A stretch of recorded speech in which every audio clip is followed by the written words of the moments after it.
shit, really. Yeah. Did that shit pretty fast. Like, I'll get a beat from them, vibe off the beat for like a day, and then write the song. Yeah.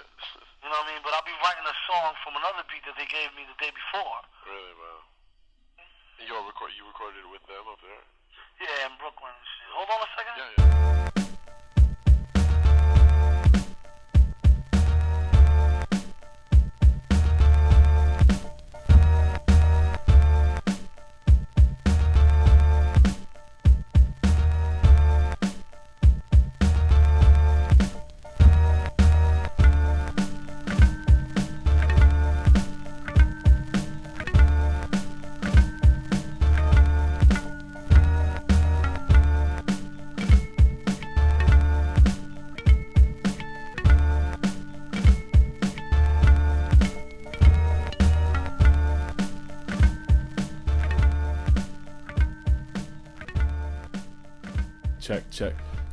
Check. Welcome back to The House List. My name is Peter Agostin. Thank you for tuning in. We have a special show today. Special for me. This is my weekly podcast, The House List. And on The House List this week, we have Devin Horwitz of Nature Sounds fame. Before I get into all that, though, I feel like I need to set this up just a little bit. Obviously, the show started with a little clip and some music.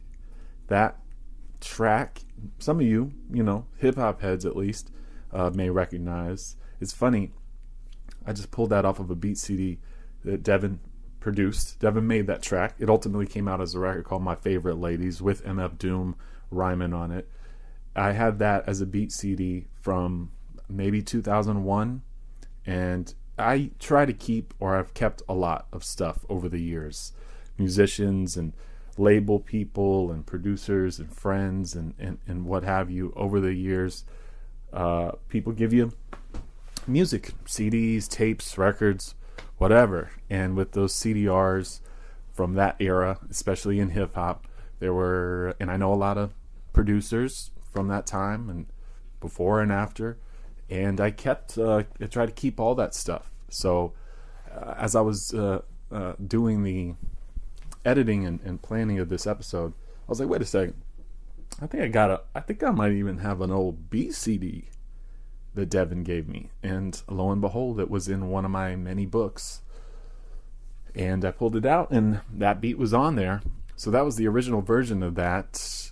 And I thought, what better to open up the show than that. Obviously, before that beat, you may recognize who that person was. That was MF Doom now, as we know him.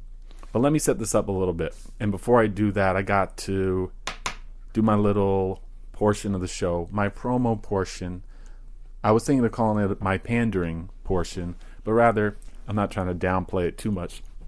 If this is your first time listening, and you dig what I'm trying to do here, and you end up loving this episode, or you're digging the direction of it, then please subscribe on iTunes. If you like to check these out on SoundCloud, if you're not up on podcasts on your phone or what have you, then just subscribe on SoundCloud. And if you really dig it, what I would appreciate is if you just either repost it, retweet it. I am on Twitter at TheHouseListPod, so add me, HouseListPod. No, TheHouseListPod on Twitter. Just repost it or copy and paste it and send it to a friend. Be like, yo, check this out. I love that label. Well, this is the guy that started that label, and he has quite a history in music too. Some of you may know him. Some, he's not a in-your-face guy. He's not a high-profile label owner. So he's always played the back. He's pretty low-key. So one, I'm very appreciative that he took the time to do this interview with me. We ended up having a great conversation, and I've known him for so long that we had a lot to talk about. And you'll see we tried to cover a bunch in the conversation. I was even trying to figure out exactly how we first met. It was either through journalism-related stuff, or really our main connective tissue, I think, at the very beginning was, and still remains, Doom. FKA MF Doom. And we talk about that. We talk, we talk about our work with him. Some may know my long since defunct record label, Female Fun Records. I did a record back in 2000 called Special Herbs. And Devin did the continuation of that series with Doom as the years went by. And if you know the series, and many of you probably do, it's gone up to 10 volumes.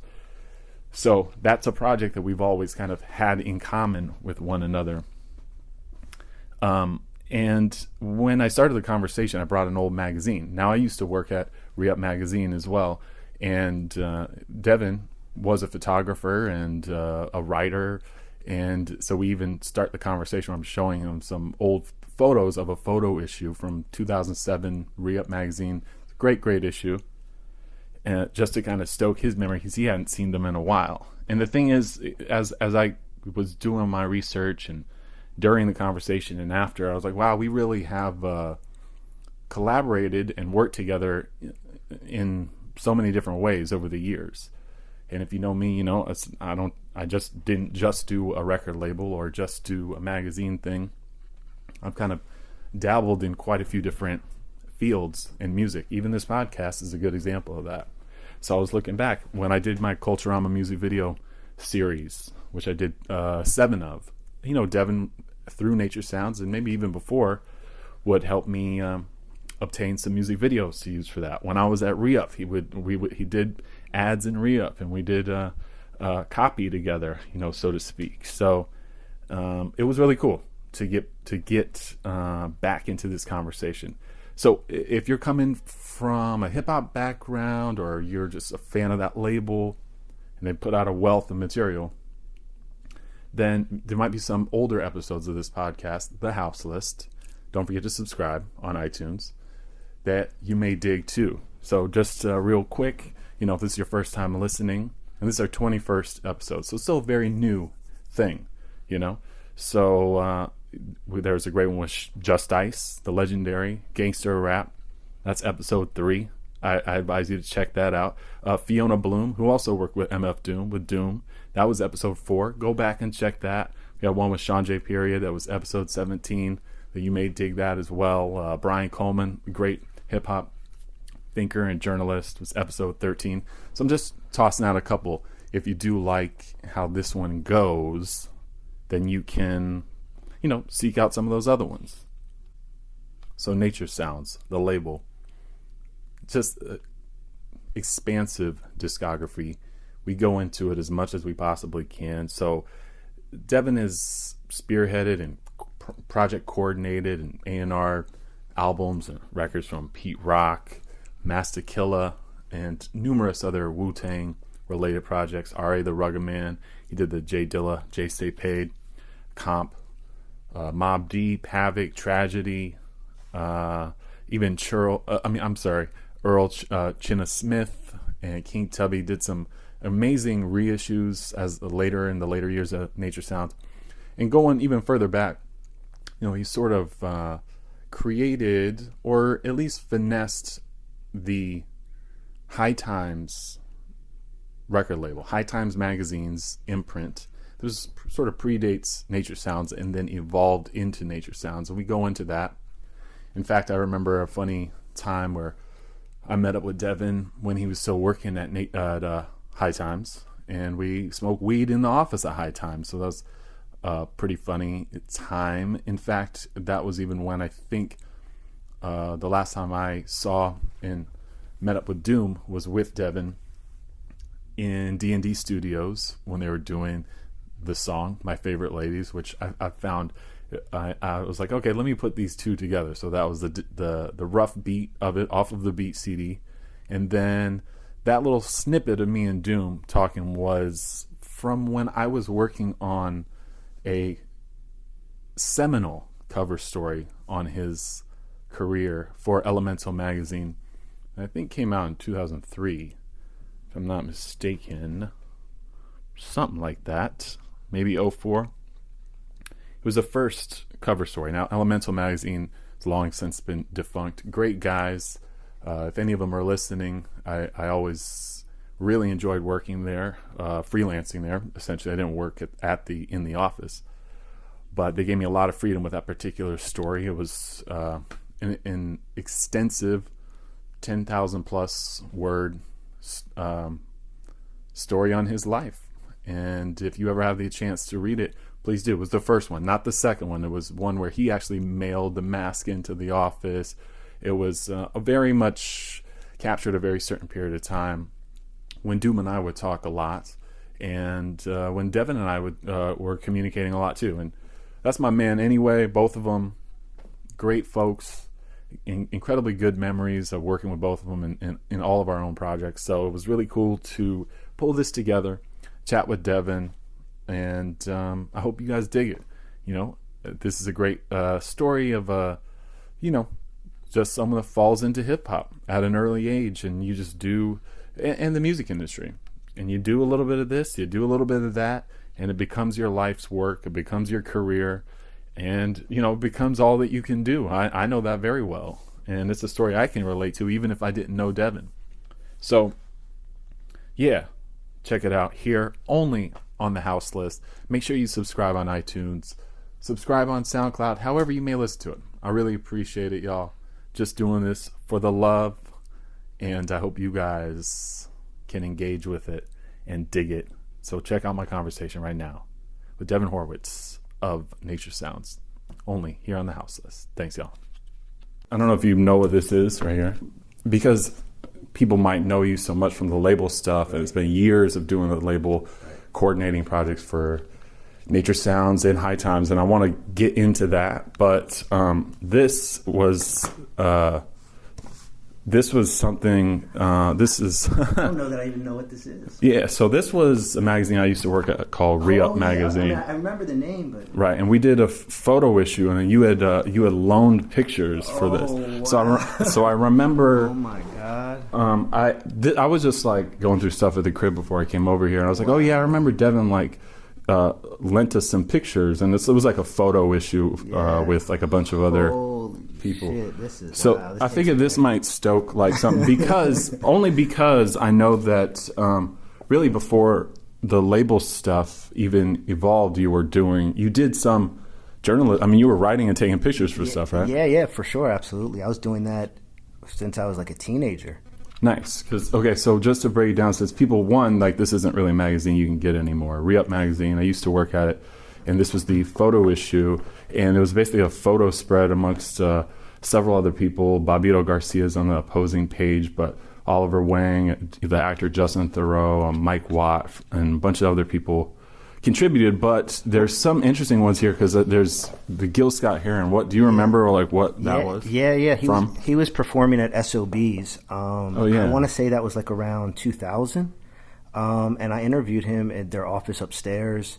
In SOB's? They used to have an office in like the condo building or office building next stairs. Went upstairs, and that was a bizarre interview. I actually have a videotape of it. Somewhere. I'd have to dig it out. But, was it for anything in particular? I don't remember. At that time, kind of like the protocol was you kind of land these stories and then pitch them around. Right. Because sometimes you didn't know when you could, a guy like that, you never knew if you were going to catch him or not. So you try to catch him first, and then you go to the magazine and say, hey, I have this great story. Absolutely. Yeah. Well, Gil Scott-Heron, I would assume if you had the opportunity, you just run with it and then find a home for it. Exactly. And that was that case. How was he to interview? Was he cool? Was he open? I remember that concert as it being like, because this was before he did that thing with Jamie XX. It was before he kind of re-entered like pop culture in a way. For sure. It was before that. And it was great. It was super insightful. I remember him talking about that KRS-One Nike commercial that came out using the Revolution beat. And I remember him feeling a certain way about that. I don't remember exactly what he said. And he was very articulate. And unfortunately, it actually got a little bit sad towards the end because he took a break and went to the bathroom. And when he came back, he was a different person. His head was in a totally different place, right? Yeah, he was just out of it. And so that was kind of... He continued the interview, but I could tell like that was the end of the interview. That's a trip that he would take a break in the middle and then come back to get right and then to come back, and it'd be like a totally different experience. Yeah, I mean, I guess, if that's sort of your way of life, that's just the way it is. Right. And it was a little bit sad. And And I guess ultimately that was a problem that kind of stuck around with him for a long time. But I mean, he was a super, super interesting person to meet. Yeah. Definitely a bucket list moment. Oh, no doubt. Who is this guy up in the top right? Because I don't recognize this person. That is Pucho from Pucho and the Latin Soul Brothers. Wow. Again, that happened to be an SOBs thing. In the late 90s, early 2000s, SOBs was doing a lot of really cool, fun stuff, and they were doing a show there. And I had interviewed him earlier. Again, I don't know what it was for, and he invited me out to his house in the Poconos, where he did a residency out there, and I never took him up on it. I kind of wish I had, and I lost touch with him. But I remember he told me some great stories about Tito Puente and just different artists he worked with. Yeah, that was really cool. This is him like pulling up to the club or something? Yeah, I think he's in a car. Like you're obviously he's sitting in the driver's seat of a car. Yeah, I think that's his car. I think we were just walking out talking after the show, and I wanted to take some pictures and maybe I just said, "Hey, get in your car. This looks cool." It's like a cool Cadillac or something. I don't remember. But and of course we got this Bernie War out. That was dope. And then Lhasa Wu too. Yeah.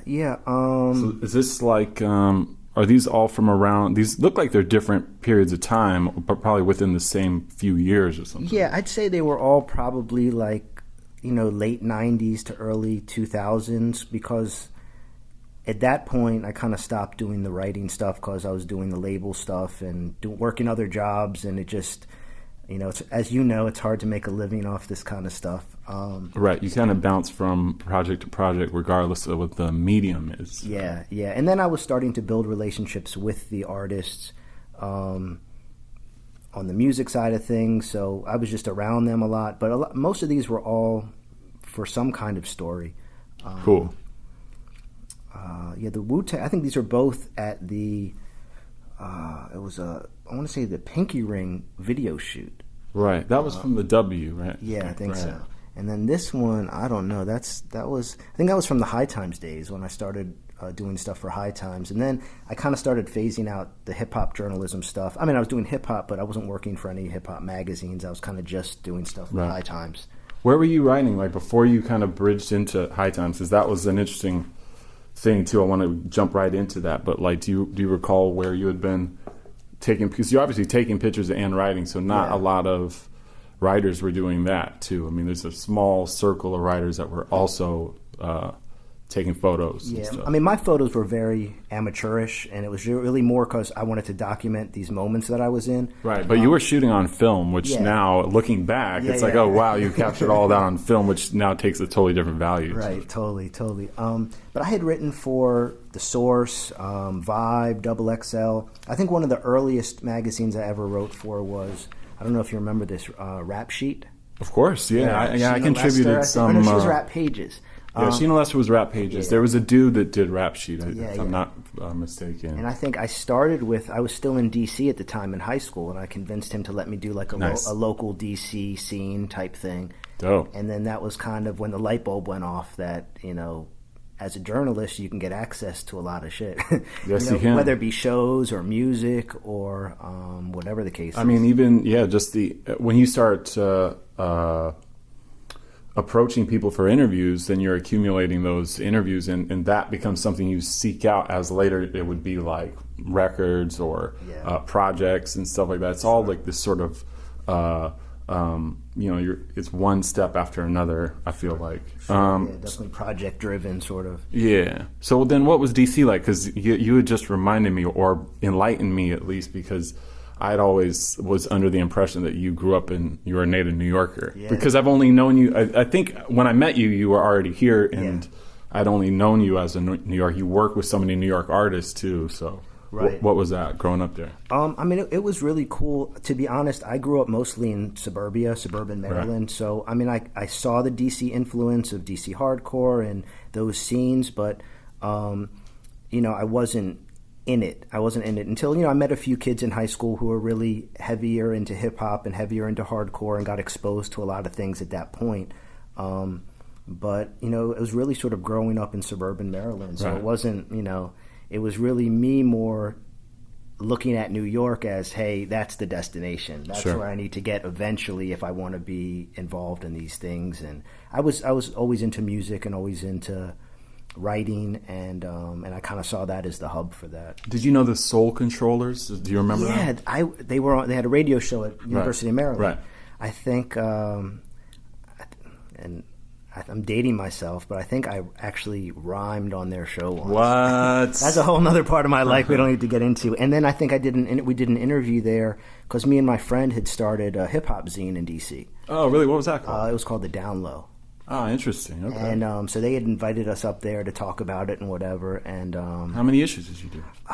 it was pretty short-lived, maybe 2 or 3, because we ended up going. My friend went to college. He was a year older than me, so that kind of stopped. But it was in Tower Records for at least two issues. Nice, man. It's Yeah, a good yeah. placement. Yeah. So that was exciting. And then, my parents were like, you should go to college and do all these things. So I disagreed at the time, but in hindsight, it wasn't a terrible idea. Did you go to school? I did. I went to school in Boston. Oh, okay. And met a lot of people that I still know to this day. Boston University? Yep. Okay. Yep. So that because the rhyming thing too. Now we don't have to talk about your career as an MC if you don't want to. We can if you'd like. But I definitely remember that you had like a group with A$AP Rock, right? Well, and Blockhead or just A$AP? Well, I met A$AP in Boston in school. Yeah. I don't know that I would call it a group necessarily, but we were always hanging out together. You guys were friends in school. Yeah, super close friends. Right. To a point where one summer when I went to New York to intern for a record label, he stayed in my apartment. We were that close. So, but we were just always together, always working on music. And he's one of the people that made me realize that maybe I should stop rhyming. Because he was just so good. He was definitely those early tapes, Earthworms. Yeah, that was the one with him and Tony, the demo. Yep. And Tony, I met there too. We all kind of went to school together. They were both a year younger than me, but we met up there and we all hung out. And Tony is Blockhead, the producer now, who's still very prolific too. It's interesting. You guys, the three of you guys, have all kind of gone very unique paths in music, but remained in music. Yeah, and what are the odds we would have all met there? Were you on the radio up there too, or were you no, immersed in that scene at all? I mean, I was. I wasn't on the radio show there, but I had some friends that were. It's funny. Me and A$AP did a promo song for one of the radio shows on campus, and I hope nobody has that. But that's classic. The two of you guys rhyming. Yeah. Two of us rhyming. I think I did the beat, that was just I'm just thankful the internet didn't exist back then because then. So at that time, you were like encouraging one another to make songs, produce songs, and stuff like that. Did you already come up to school with that in mind too? Like when you were in DC doing the zine, you were messing around with beats and stuff like that too? Yeah. I was always doing music. I really saw the journalism as just a way of getting my foot into the door of the music industry. Sure. Because it was hard being from Maryland to break out as an artist, but here I had the attention of these record labels because I was writing and they were sending me music and I was meeting people.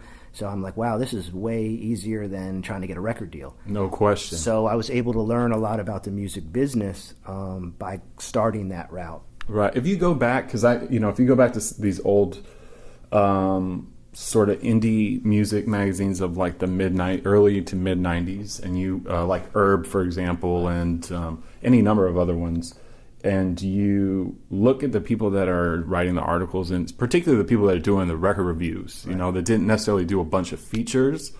Like, it's amazing how many of those people are now like performers or producers or run labels and stuff. It is an entry point that not everybody uses, and maybe it's even, I think nowadays it's more difficult to get into it, I feel like. Sure. I think it's a much bigger industry. I think then it was, especially hip-hop, it was a very close-knit community, and there weren't really hip-hop pop records, or at least not too many at that point, so everybody knew each other. And then, as things grew and got bigger, the major labels sort of took over, and these big machines, got involved, and it was a whole different, scene. Right. And I think that since it wasn't as accessible as it is now, it effectively like weeded out people that you would have to make a real concerted daily effort to like, cold call labels or follow up or do interviews, go out of your way to like, deal with interviewing people or whatever you might do, whether it was like, college radio stuff or writing, so that you're effectively paying your dues at that time too. Right, for sure. Yeah, you had to put in a lot of hard work, and there was literally sending letters to people or calling people. Like there was email, but you didn't get people's email address at that point. Like maybe you had a fax number for the publicity department or something. But yeah. So what was the label that you interned at? CTI Records. No way, really? Yeah. That was my first real job, in the music business. Was that a write a letter type of scenario there? Yeah, I think it was. I think I might have even called. I might have gotten a number and called. And I think I had interviewed Creed Taylor from CTI a year before for a Boston magazine, like a little small magazine. And to be honest, I don't know if the story ever came out because I had left by then. But so I had his contact, and I reached out to his son, who was working with him at the time. And they were just a very small operation at the time. They weren't really putting out a lot of new music, one or two jazz sort of traditional. This is like mid-'90s, right? This would have been mid to late 90s, I would say, yeah. The industry was changing drastically, especially for jazz.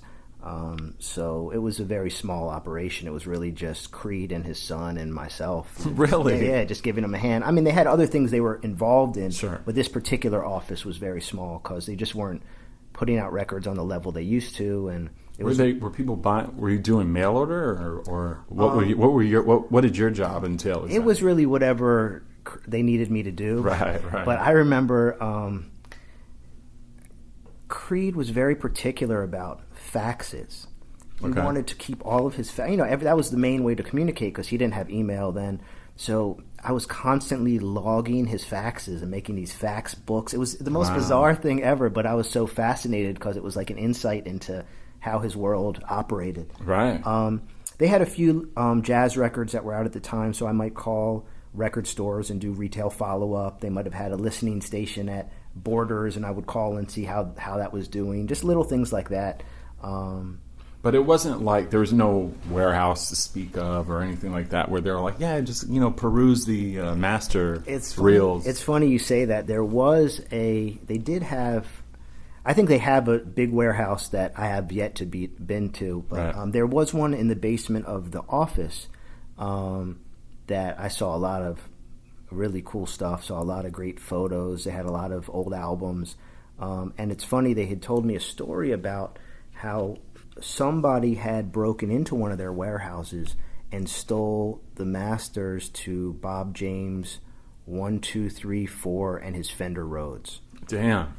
Now, that's a heist. Yeah, that's a real heist. And I don't know if that's all they stole, and if they did, they obviously knew what they were looking for. Yeah.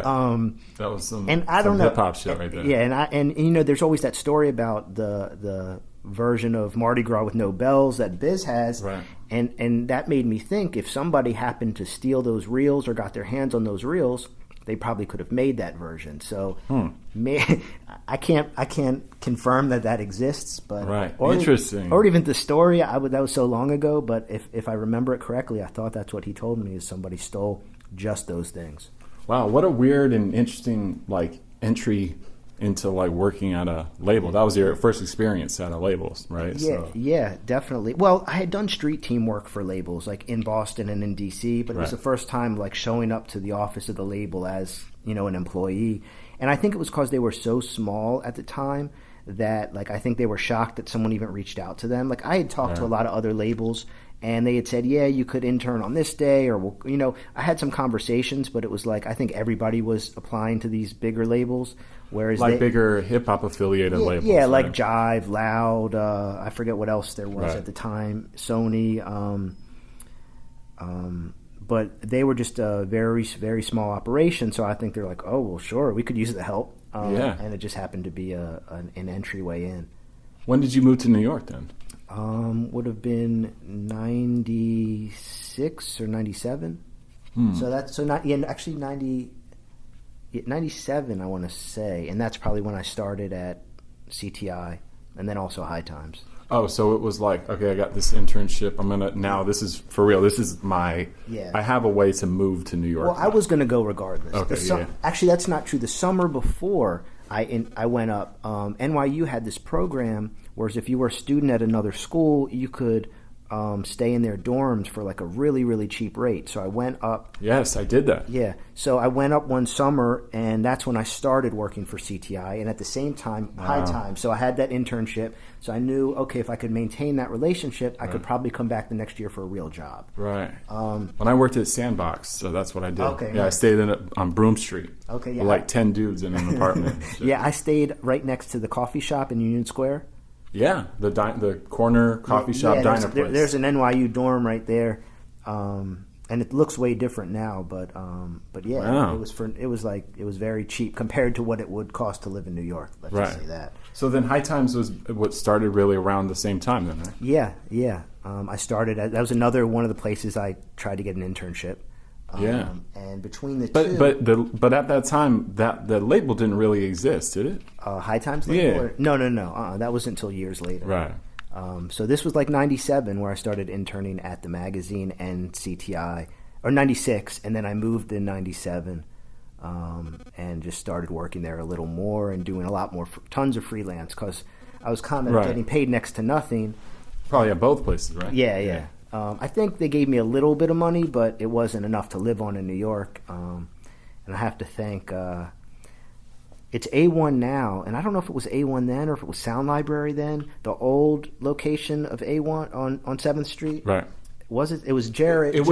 I'm pretty sure it was A1 before it was Sound Library. And then when they moved, so the guys from Sound Library, anyway, when they were running A1, I was living next door on 8th Street, where Turntable Lab was. They just closed, I guess. Right. But I literally survived off selling my records to them because at that time, 90s 12 inches, like you could sell a Lord Finesse single for $75 or whatever it was. So literally, they saved my life for the first year I lived there. That's the only way I could pay my rent. You dip in, sell a couple records, and then yeah. Interesting. That was definitely a different era for selling records too. Especially hip hop records. Although, interestingly enough, it's like I guess it's almost kind of come full circle with like the weird, the different. What's taken on value now as opposed to then, like the shitty 12 inches of that era are now the $75 12 inches. Right. Yeah, it definitely ebbs and flows. I remember selling a bunch of Bob James 1 to A1. And this is before I even worked at CTI. I was just a record hoarder, and I must have had like 7 copies of it. And I walk in there one day with like 5 copies to sell. And they look at me like I'm an alien, like who walks in with 5 copies of Bob James 1 to sell? At the time, that was like a $40, $50 record. Sure. Now it's a little more common, or at least maybe people don't care so much. So you were digging pretty hard, like all up to that point, even in Boston too? Or? Yeah. I mean, that's pretty much all I did because I was really, into making beats. And so, every waking moment I was at the thrift stores or the flea markets or little record shows or doing what I could. Yeah, because wasn't that what Just Vinyl was that? Wasn't it a shop? Oh, shop? I forgot about that. I forgot I even had that. Yeah, it was just like I put up a little list of records I had online at one point, kind of like a shop. And, it was like very early in the internet, and I didn't even know how people would find it or how it would work. But sure enough, I was able to sell a lot of stuff overseas, especially, U.S. records that was harder to get then. Right. There were very few, I guess, online outlets to buy records. Yeah, especially if they were used records. Yeah. Because this also obviously predates eBay and, of course, Discogs, too. I mean, finding stuff was much harder. You physically had to go to New York, and that's why famously so many, buyers from wherever, Germany and Japan, would come and just swoop through a store, and then take it to their store. Right. And I remember it wasn't even e-commerce. Like, they'd have to send me an email saying what record they wanted, and then they'd mail a money order. Like from Europe, and then wait, like I don't know how people would do that. Like just a lot of trust, and a lot of good faith. Yeah. I guess people weren't really scamming on the internet too much back then. Even with Sandbox too, I think that's how I first met Ed, because he really, as that store, before it started selling any kind of new retail records, he was selling used stuff, and I remember even doing the same, emailing him, being like, "Hey man, do you see?" Because he was going to NYU, I think, and would go around and flip stuff like back in 1994 or whatever. And I remember that's how I got Edutainment on vinyl. It was like, "Hey man, if you see that, because there's no shops where I lived, so."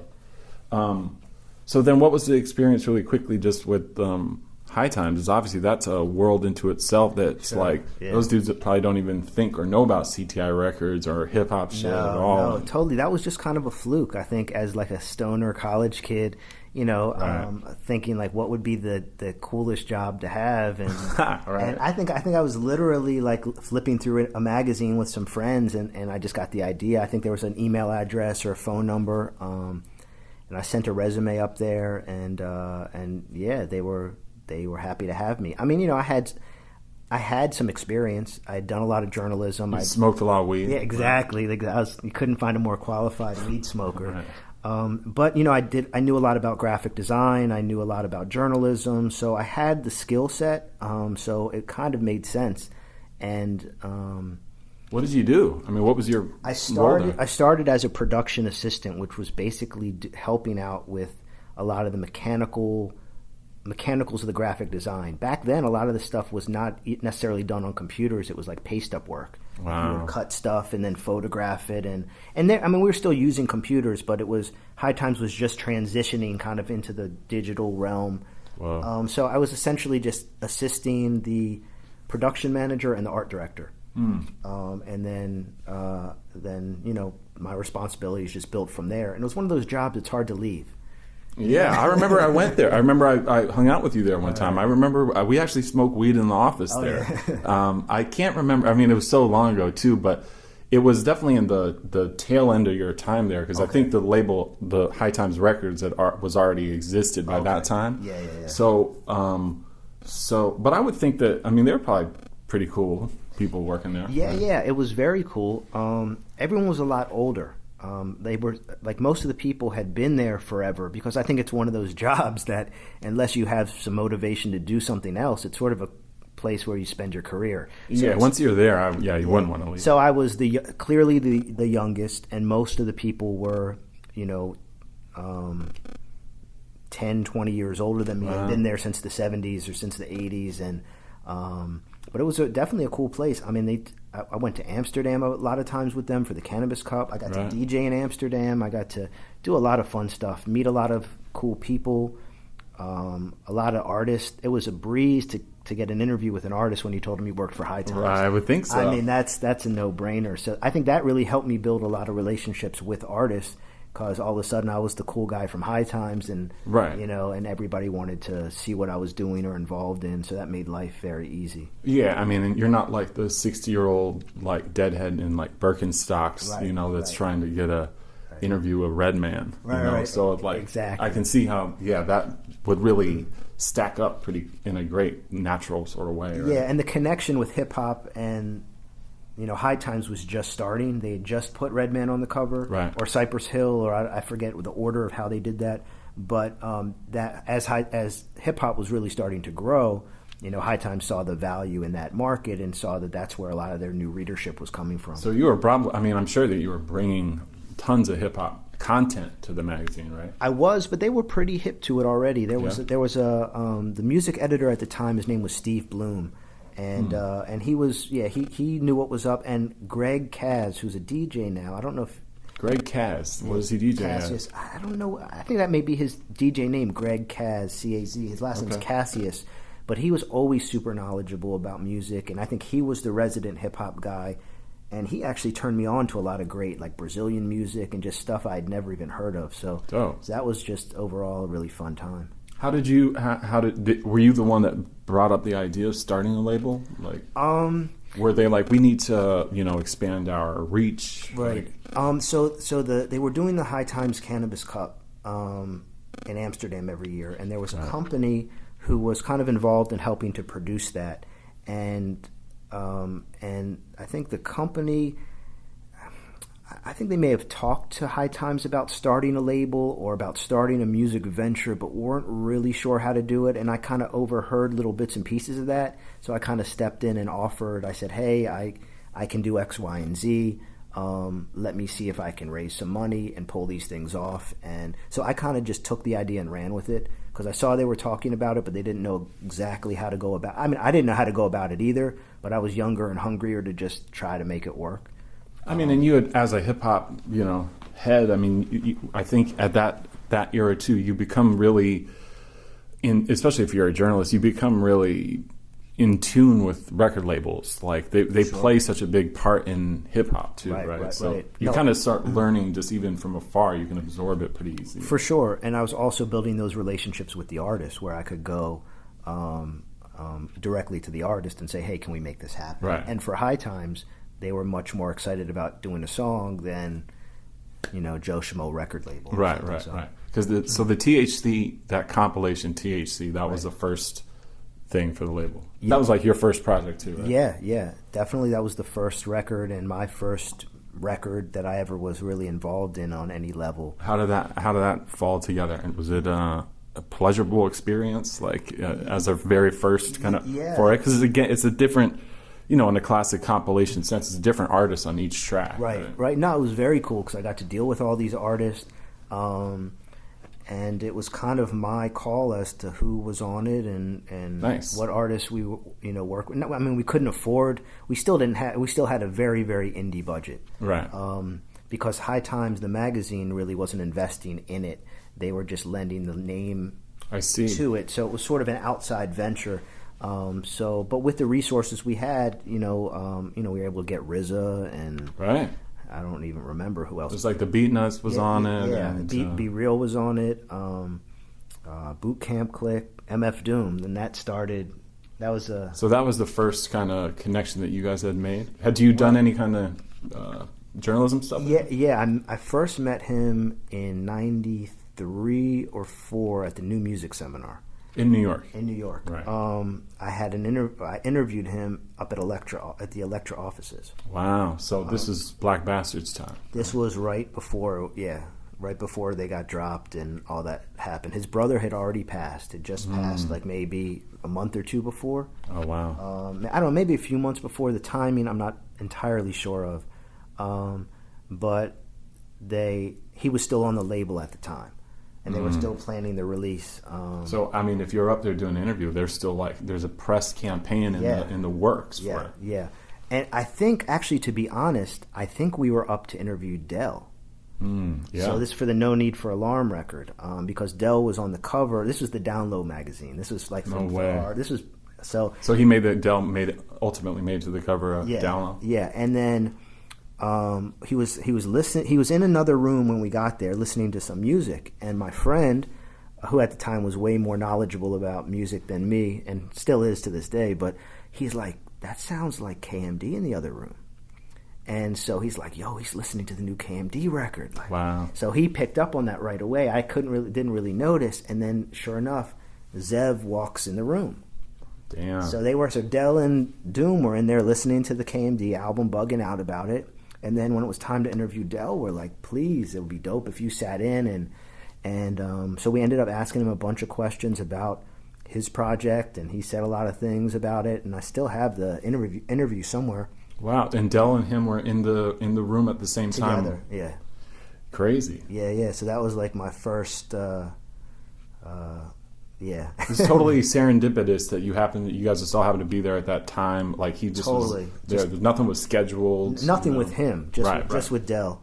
So it was a total fluke. And we were huge fans of his as well, and kind of knew what had gone on with his brother or heard about it. And right, because even then, I mean, obviously there wasn't. I remember there was a story in the Source. There was like a kind of like and that was the main hip hop publication of the day. But there wasn't like a ton of press. No. There wasn't a lot of press outlets to begin with. No. Yeah, you had to get it from the Source or like word of mouth, and that's about it. And I think unless you were in New York, that word of mouth didn't travel because Right. You know, or if you were closely knit and you called certain people, but right. But yeah, no, you kind of had to be in the know. And it's funny, I remember we were trying to get them to autograph some of those 8x10 glossies after the interview, and the only ones that Elektra had were ones with Sub on it, and they were just like, I don't know, if we don't want to take this out, we don't want to upset him, like it was that fresh. So I remember he had happened to sign it at the bottom of the Dell picture because Elektra didn't want to give us a KMD picture that gets signed because everyone... You signed a Dell glossy? Yeah. Whoa. At the bottom. So Dell signed the top and the little white margin at the bottom? Exactly. So that's a prized possession I still have. You still have that? That's I think great. It's at my parents' house in Maryland somewhere. Yeah, that's I love that type of stuff. Yeah. Where he still was cool enough to sign it, and it was just like, I'll just sign, my man's thing too. Right. And I think they were kind of excited because it was new music seminar, so they were doing a lot of bullshit press. Right. People who didn't really know their music, and so here these young kids came in who were like super fanatical about what they did. So I think it was interesting. And then when I met Doom again years later, I don't think I brought it up to him, but at some point along the time I had mentioned it. He claims he remembers it. I don't know if he remembers it or not, but there is a photograph to prove it happened, and it wasn't a You guys took a flick together then too? Oh, me, nice. me and my friend, him and Dell. That's amazing. Yeah, I might have it in my computer somewhere. Oh, yeah, I'd love to see that. Yeah, because obviously, I mean, people definitely know your work with Doom. So, I do at least. Like, I don't know if it's like, since it's not like, it's more, you kind of have to be a little invested in the industry side of it to know. But I mean, you guys have done a lot of projects. You've sort of assisted in behind the scenes coordinating some projects too, obviously, right? Yeah, I mean, I think we did a few records together. But in general, just kind of been around. We kind of developed a friendship. So we did some business together, but a lot of it was just kind of helping him and being around when he was working on stuff. Right. I remember him working on the Mad Villain stuff. I remember him working on the Victor Vaughn stuff. I actually remember going back to the High Times stuff. I remember this time, a trip I made to New York where I came, because this was when him and I had been talking about doing Special Herbs, the first Special Herbs. And I came and I met the two of you guys at D&D Studios. And it was the three of us with, I don't know what that engineer's name is, but it's the guy I think Primo used. You might remember because it was your record. It was that 12-inch. It was Special Ladies or All Out of Ale. Was that the first time we met? I'm not sure because I do remember this time where we were smoking weed in High Times office. Right. Okay. It was definitely one of the first times too. And it might have all been within that same trip. Yeah. I think that very likely. Because, first, vividly remember at D&D Studios, it was, me, you, the engineer, who I can't remember off the top of my head, but he was a classic D&D Studios engineer. Yeah. And then Doom, because we had been talking, because I lived in California, I lived in Humboldt at the time. Right. And that was the first time I had sat and hung out with him, because we would just do business on the phone. Right. So it was also my first time sitting with him in person, too. Right. But I remember that trip so vividly too. At least I'm pretty sure this is the same trip in that, and I might be mixing it up but you at that time you lived in Dumbo, right? Yeah. Yeah. So I remember because you looked out for me really hard during this trip. Do you remember this? I do remember. Like I basically, and I can't really. It must have been around the holidays. It must have been in wintertime, because I think I was going back home for Christmas basically, right. And I don't know exactly how this happened, but I ended up like not having any money at all, like $0 in my bank account. Right. And just for the record, I've done that many times visiting New York. Like you get to New York and just run out of money. What the fuck do I do? Yeah, it's those days when I was like young, early 20s, and maybe a little ill prepared. I don't know. I might have spent my money recklessly, but I think I was like, I literally don't have any money to get home for the holidays. And you would bust me down with money to get either a train or a bus or something like that. And I remember because you dropped me off at J Street A train or something like that, where Fat Beats used to be, and like close to where you used to live. Right. And I can remember that moment too. I don't remember like how I somehow broach that topic, being like, "Yo, man, like, I don't have any money. Like, if there's any way, like." But no, I always remember that, and thank you for that. That was, and for the record, he did pay me back. Nice. Yes. Hell yeah. Yeah. I mean, yeah, that was a lifesaver, big time. But I'm pretty sure that was all on that same trip. It was you and Doom and D&D, and that sounds about right. That definitely sounds about right. You know, talking about Doom, which I'd love to delve into a little bit more, is there's obviously such a storied history, and he's such a one-of-a-kind, intriguing artist, but there's so many projects, and some have come and some are seemingly in the works. So I'd love to talk about that, because you've been like associated and coordinated some of these things too. But what's the status of the story with the Ghost Doom record? Like, how did that come about? Well, it started as just an idea me and Doom had about a project. And at the time, I don't think Ghost knew who Doom was. He had heard some of his beats, and he liked some of his beats, but he didn't know of him as an MC and didn't really know his cult following. So we'd started working on some music, very low-key, didn't tell anybody.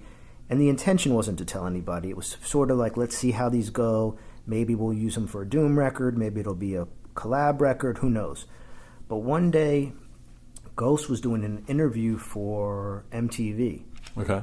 And they asked him, in the interview what else was going on, and he said a couple things, and then kind of just under his breath mentioned Doom and whatever. Next thing I know, I get a call from MTV asking me to comment on the status of the Ghostface MF Doom album. And I'm like, what are you talking about? And they said, I kind of was just dumbfounded. I didn't know what to say. I said, I don't know what you're referring to. And they said, well, are you telling us that Ghost is a liar? Because he told us that he's working on a project with MF Doom. And I'm just like, oh my God. And I don't think, and the next thing you know, it was all over MTV and all over everything. And that kind of, I think, looking back, is really hurt the project, because I think in Doom's mind, what he really wanted was to catch people by surprise, which is that's the way he always has been. That's why he doesn't tell people what he's doing.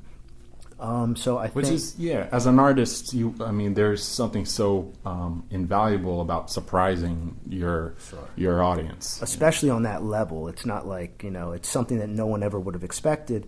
Plus, the album was nowhere near done at the time. So like, even if we were going to make an official announcement, we wanted it to be done first. And so it was something that some of the songs have come out over the years as singles. Some landed on Ghostface's album. Some landed on Doom's album. There's still a ton of records that are out that are nobody's heard. Really? But I think at this point it's up to Doom to determine what he wants to do with it, because I think he may want to wait till people forget about it and then surprise them again. I just don't know. He works on so much music, and he may have another master plan for what to do with the music. That's ultimately his decision. The press really pounced on that one, though. So now I'm remembering, like, Mass Appeal had a cover. Yeah, and they begged. They chased us for 2 years to get that. And at the time, Doom was dropping a new solo album, so we figured, all right, putting Doom on a cover is still good promotion. They wanted to talk about the album, but the Ghostface album, but it was in Mass Appeal. We were all friendly. We knew the guys at Mass Appeal, and so we wound up doing it. But that was certainly very premature, and I don't think there was any even mention of the album when it was going to come out in the article. Right. It was just, hey, let's get these two guys together. Because by that time, Doom had produced a bunch of records for Ghostface's Fish Scale album. Yep. And maybe one or two records had leaked not leaked, but we put out. Maybe that Angels song that was on the Nature Sounds compilation. And Doom's buzz was really, really starting to pick up. So I think they were interested in just having both guys on the cover for whatever it was worth. I remember another project too, now thinking back, that never materialized, but at one point in time, wasn't there talks of doing like a new KMD album with like a different formation of people? Yeah, and there was one song, and I don't know if this was considered KMD or titled KMD, but there was a song that came out with Psy and I forget the other kid's name from Signs of Life, right? And Doom, and that was at that time going to be, I believe, the new sort of KMD lineup. And I heard a couple songs back then. I have an old tape, an old CD that Doom gave me of a bunch of stuff from that era. A lot of it is beats, but some of it is rhymes. But I haven't heard anything about that since then. So, again, he could be working on stuff that I'm not aware of. Sure. But yeah, the last I heard about that was that one record that came out called Sorcerers. I remember that one. Right. And I haven't really heard any other finished songs that he's titled KMD. Right. So where's he at? Are you able to talk about that at all? Like, you guys talk and work and conceptualize projects, I'm sure. Right. I've tried to crack the Da Vinci Code of where he's at, but because also he hasn't been he's not performing too, so it's even there's an added mystery there too. Or is there any? Plus, there's like these mysterious like videos too. Are you able to talk about that at all? I would say he's a citizen of the planet Earth. Nice. That's about as much as I can disclose, and I can assure fans that he is doing well and working on music. So that's nice. He's still engaged with music, obviously. Yeah, and I mean he's been pretty active without albums. If you think about it, he just did a record with Kool Keith. Oh, that's right. An Atmosphere record a few months before that. What else? There is this. I don't know. Did you hear that Jay Electronica record? Nah. Did you hear about it? Like it leaked for like an hour and then disappeared. What was the story with that? Um, Is the two of them rhyming on it? Yeah, two of them rhyming on it. It was a song that I assume you must have that. I do. Okay. But he debuted it at South by Southwest last year. But being Doom, Doom is a character, as you know, and loves to catch people off guard. So what he did was he had me give the song to the DJ. So he was performing with Ghost, him on the screen and Ghost there in person. It was one of these projection shows. So Doom is projected on a giant screen behind Ghostface, who's performing. They're doing joints. They're joints. Exactly. Right. And Doom did a solo set, Ghost did a solo set, and they did some stuff together. So Doom said, before the show starts, give the DJ this song and let him play it. Don't make any announcement. Don't say Doom's about to come on. Just put the song on. So the DJ was playing, I don't know, Beat Nuts. And then the next song he plays is this song. And it was sort of an experiment. We were trying to figure out, would it make it to the internet?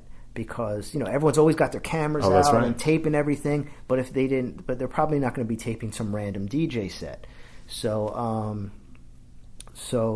about halfway through the songs, because I was there, about halfway through the song, you see people's faces kind of like perk up and light up, and everyone's quickly trying to get their cameras out and record the song. Right. And so I think ultimately there was a clip of somebody who was recording the show who got like half of it online, really bad quality. And so what's the word? Is that just never gonna come out? That was just, let's see what happens, and then I mean, he's got a plan. I'm sure it'll show up on something. It could be on, it could be on Jay Electronica's album. It could be on a Doom album. It could be on who knows? How much did you play a part in the what was the Lex record? Born Like This? Born Like This. The only role that I had in it was whatever Doom asked me to do. There were a few samples I helped him clear.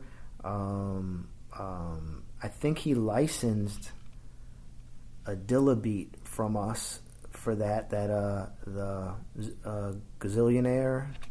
Is that what it's called? That was actually originally for Jay Stay Paid. Interesting. And then he wanted to use it for his album, so he gave us a different song.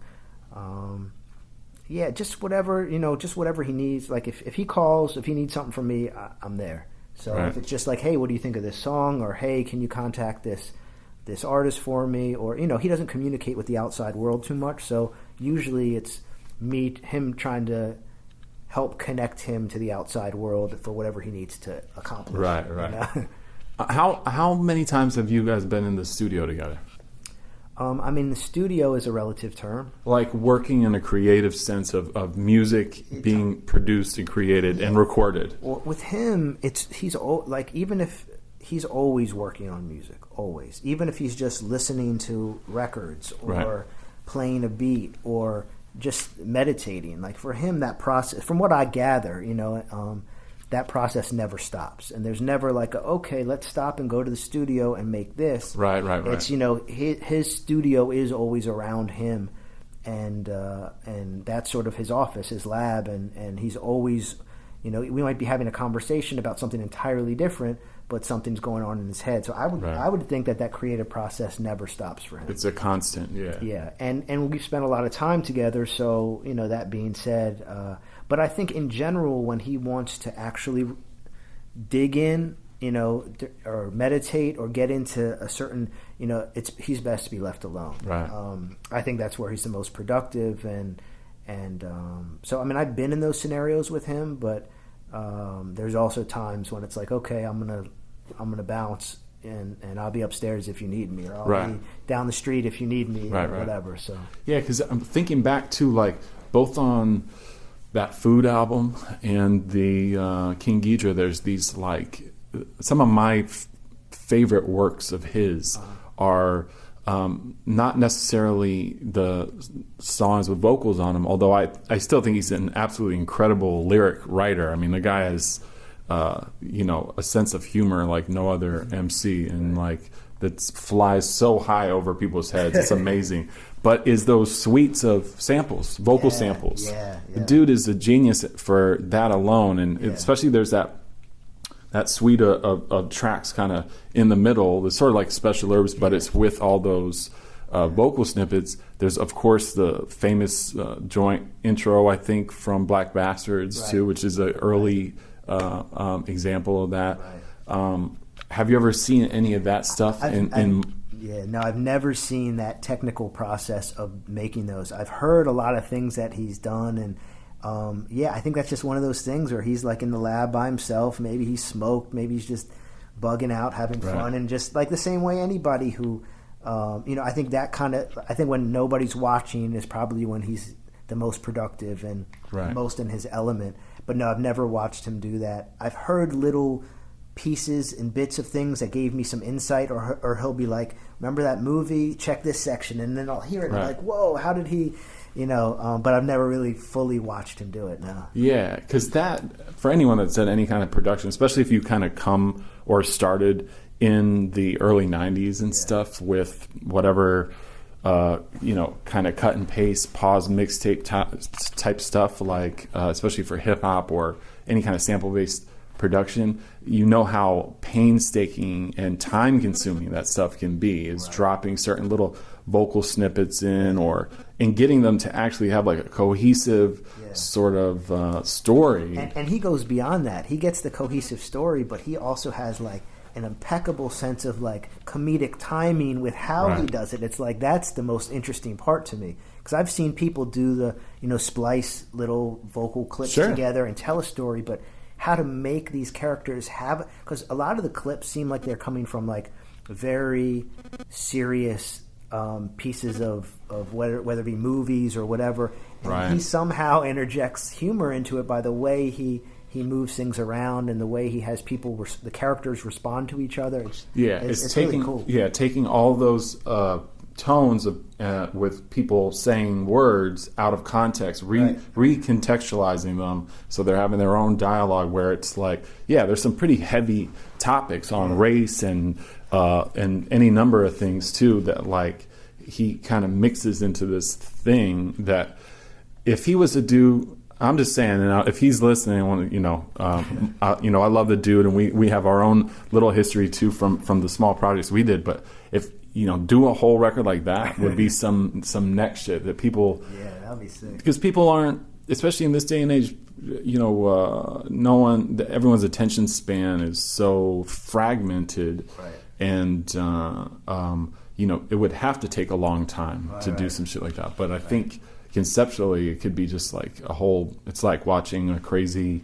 experimental film or something like that. Yeah, that would be super interesting. That's a great idea, like a Special Herbs, but with all the little dialogue throughout the whole tracks, like that. That's not sure how sample clearance that would work. That might have to be a white label only or something. That might have to be. Yeah. I mean, it's interesting talking about him too, because you have a friendship, and he is such a not isolated, but he's made a conscious decision to, or at least a semi-conscious decision to not necessarily play the game of the industry. I think even way back in the 90s, that I think the lyrics in KMD too were always pretty tongue-in-cheek when it comes to the music industry side of it too. So yeah, I mean, the fact that you guys have this history too is pretty neat. I mean, even just remembering that time at D&D and sort of seeing you guys track, which I'm pretty sure, I actually really remember it was my favorite ladies. It was. Yeah. And the funny thing is I asked him to come to re-record his vocals. Right. But he wouldn't do it. Oh yeah. Unless I paid him more. Nice. Okay. He's like I already did it. So what I did the work. So what we were doing is tracking it off the CD. We had the acapella on a CD, so we had to take the CD and the beat. The reason it was crazy was because the beat switched tempos. Not a lot, but just slightly. Like one part of the sequence had a BPM higher than the other, and right. I don't know why if that was even an intentional thought. Anyway, so it wasn't something that was super easy to just fly in and match up. So we sampled the acapella into the MPC and played out like bars at a time on the pads.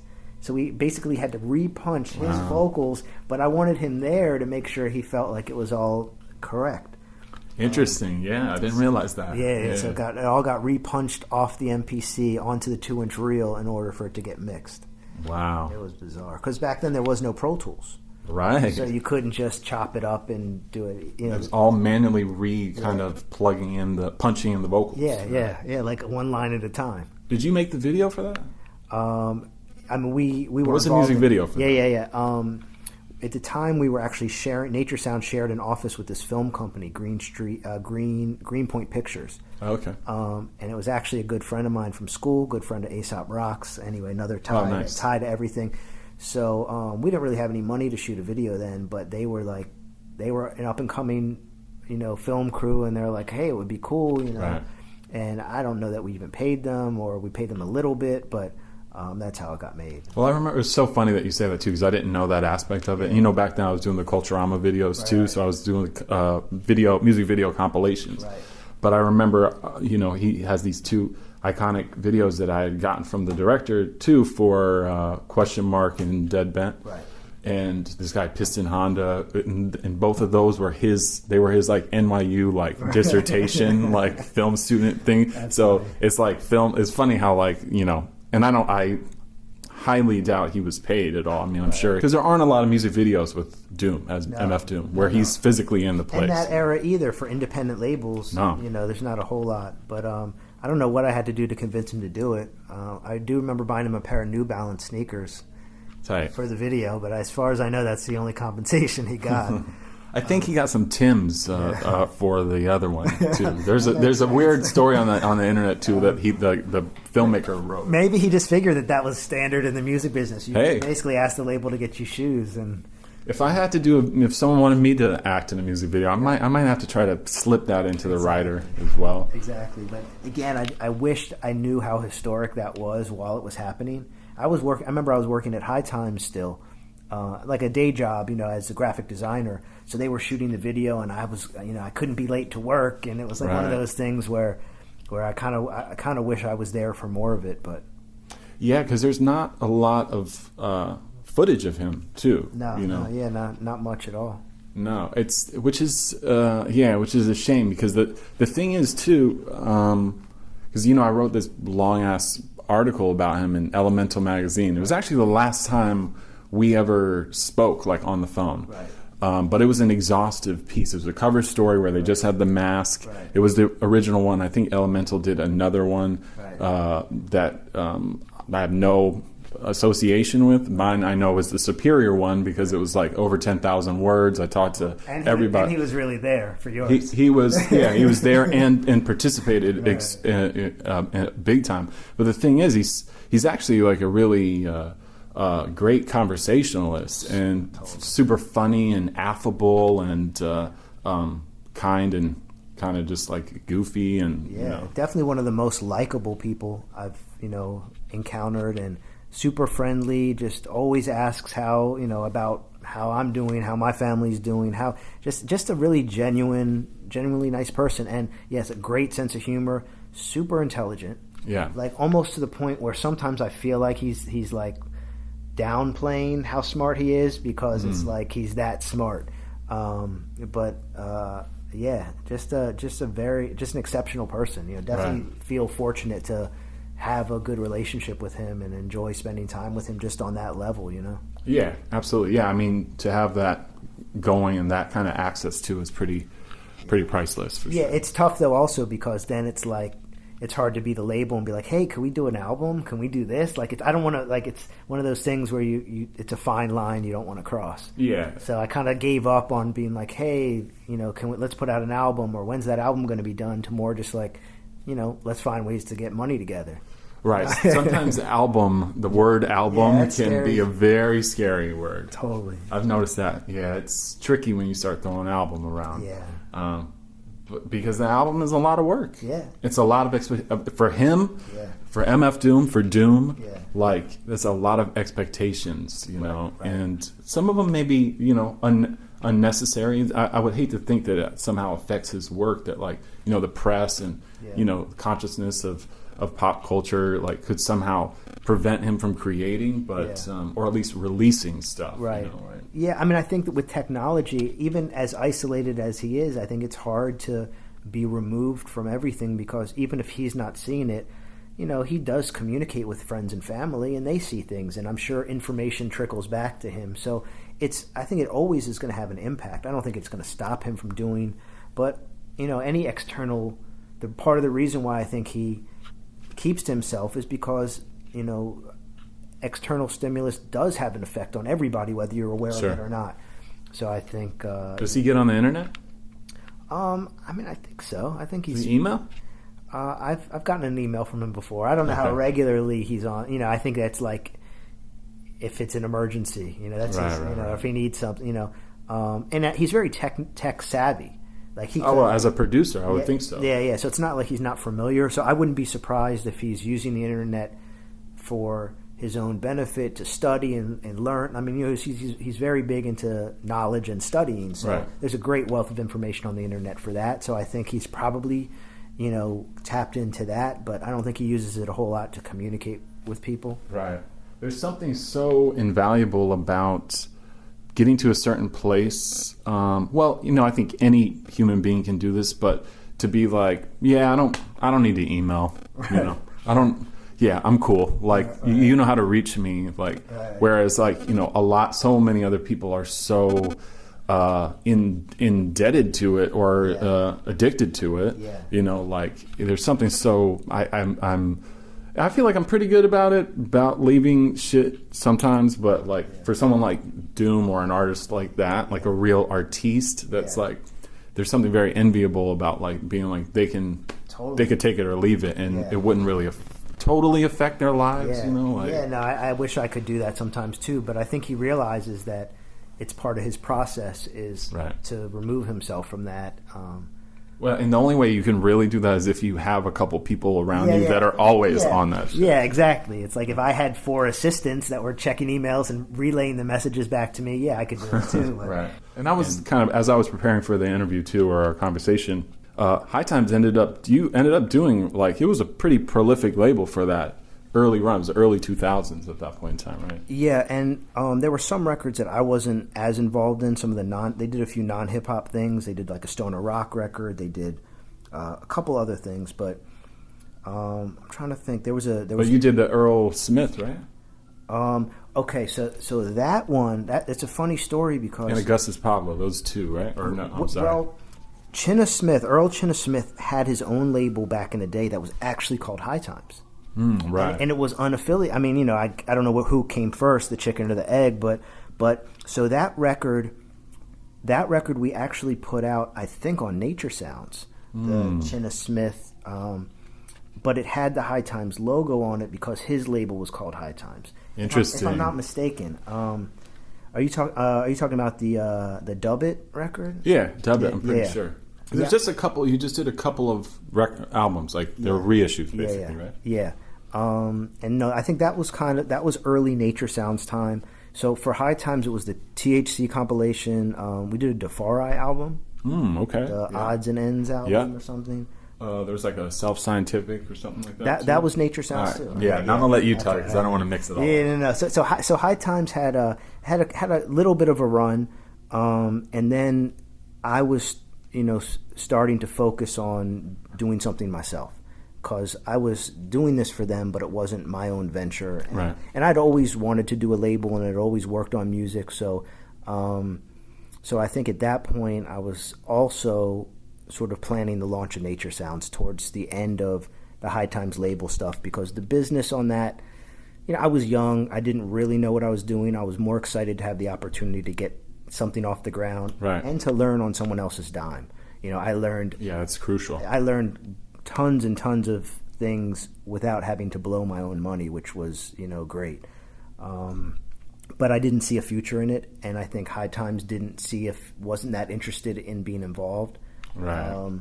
So I was slowly phasing that out and bringing in Nature Sounds, and there are some projects that may be co-branded both, or there might have been a single on High Times and an album on Nature Sounds, or vice versa. So some of the early stuff, I think it's ambiguous a little bit. Yeah, because was there an actual break in time, like in releases? Because was it like 1 month?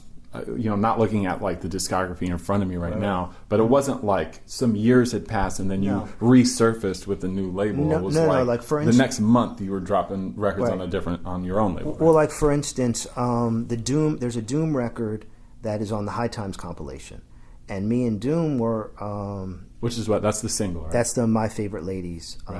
So, and I also had some other records I was doing with Doom. So I put out a 12-inch that was My Favorite Ladies and All Outta Ale on Nature Sounds. And this was in 2002. Meanwhile, the High Times compilation with the My Favorite Ladies song came out in 2001. So technically, Nature Sounds licensed that song to High Times to put on the compilation, and then we put out a 12-inch with another song after it. Right. So they sort of, for about a year, maybe were putting out stuff at the same time. And then when the High Times label didn't want to fund something that I thought would be interesting, I might find a way to fund it and then distribute it through High Times. And then ultimately I was able to get my own distribution deal and sort of do things on my own. Yeah, I think so. Essentially, like working up to having your own a confident like set of distributors, both for CD and vinyl too.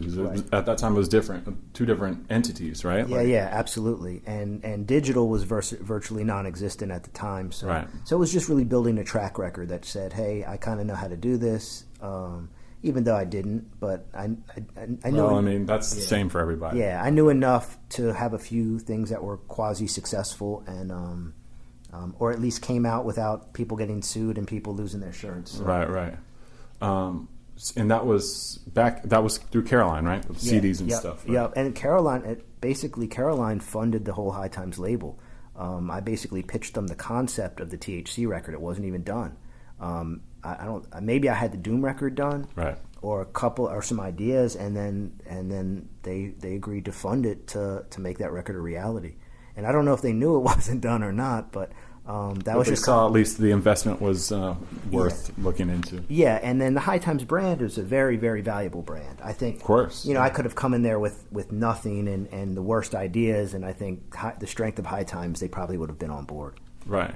So then, if you look back at the catalog of Nature Sounds, there's definitely like a core of artists that like you have worked with like multiple times over the years. It's, Doom is sort of on its standalone because that's the way his life rolls too. Right. He doesn't need anyone, any kind of crew or affiliation with anyone. That's what makes him such a great artist. But you're able to kind of like bring in a bunch of people, and I wanted to kind of just talk about that for a second and see how much because they're all seemingly from different camps, if you will. Right. So it's like Tragedy, right. Master Killa, right. R.A. the Rugged Man. Yeah. Like Timbo King. Right. And Timbo was involved in, he was on the High Times record, and I met him through RZA. RZA I'd met through High Times, just maybe interviewing him or whatever, and then when I asked RZA to do a record for the High Times compilation, he put Timbo on it. So it was him and Timbo, and then he introduced me to Timbo, and Tim introduced me to Master Killa. Gotcha. Because there's a lot of Wu-Tang stuff like in the catalog. Yeah, and then I did a record for Tim, and we got Master Killa on it, and that's actually the 112-inch that's branded both High Times and Nature Sounds. What was that record called? Armored Truck. Yes, okay. And I don't know why it was branded both ways. I don't even, back then I wasn't really thinking too much about what I was doing. I was just trying to get things done. Right. But yeah, Tim introduced me to Master Killa, and that started a great relationship. Still worked with him to this day, getting ready to put out a new record. Yeah, I saw that. He's working on a record as we speak. Right? Yeah, he's mixing it now. It's done. Same with R.A. That was around the same time, 2003, 2004, that we started working. And both those records came out. Master Killa's first record came out in, I think, the summer of 2004. R.A.'s was in, like, the winter of 2004. How is Master Killa to work with? Like, you've been in the studio with him, too, and stuff. Yeah. Like, he's also such a, has been such a mysterious character in Wu-Tang as well. Not overexposed. He's not, like, puts himself out there too aggressively. So what's he like? Because he's always been, like, an intriguing character, too. Yeah, he's great to work with. I mean, he's really one of the most respectful, positive people I've ever worked with. And it's funny because I think he has a really bad reputation for being, a tough person to deal with, or being, it's funny. I had a couple artists come up to me and say, wow, if Master Killa does a second record with you, that says something about who you are. Oh, really? Oh, that's true. Okay. So, but I think it was just one of those things where worlds collided. He hadn't put out a record. I was a big fan of his always, and could never understand why he was the one that didn't put out a record. Did it take convincing to be like, yo, you should do this? Like, did you have to campaign for it? Yeah, a little bit, but a lot of it was timing. Again, I had RZA's blessing. That's a good start. Which makes a big difference. And I think, I definitely had to campaign. I think the timing was right, too. I think he had been waiting what maybe was too long, and now was the time to strike. And I think we were a new entity. So I think him and RZA both thought, okay, well, they're going to come out the gate swinging. This is something new for them. They really want to show and prove. And I think the conversation started as it being a High Times record. It started that early.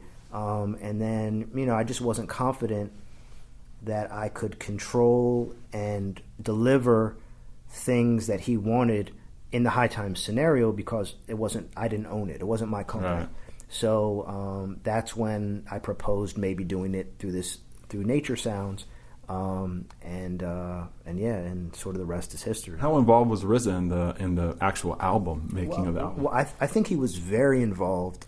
Keep in mind, most of the music was done before I even came into the fold, because they had been working on it for probably 5 years. Right. So he was very involved. He produced a bunch of records, but everything was recorded at 36 Chambers, Nice. He was involved. He oversaw everything.